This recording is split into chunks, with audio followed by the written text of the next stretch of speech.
ایک بادشاہ نے اپنے باغوں میں چوری کرتے ہوئے رنگے ہاتھوں پکڑے جانے والے 3 لوگوں کو سزائے موت کا حکم دیا۔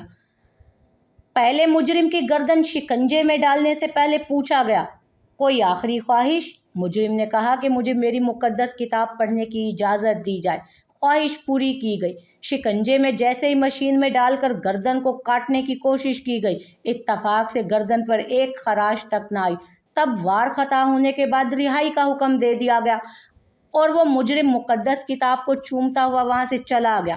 دوسرے شخص سے اس کی آخری خواہش پوچھی گئی تو اس نے کہا، مجھے میری ماں سے ملوایا جائے، میں ان کے گلے لگ کر ایک بار رونا چاہتا ہوں۔ خواہش پوری کی گئی۔ ماں نے بہت پیار کیا، آنسو پوچھے اور اپنے بیٹے کو الوداع کہا۔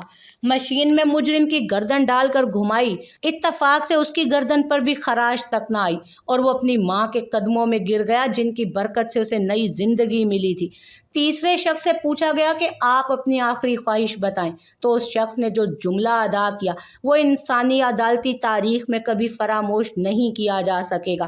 اس شخص نے آخری خواہش پوچھنے پر بڑے انہماک سے وہ تاریخی جملہ ادا کیا اور وہ جملہ یہ تھا، انی دیو آخری خواہش بعد وچ پوچھنا، پہلا اپنی مشین تے ٹھیک کرا لو۔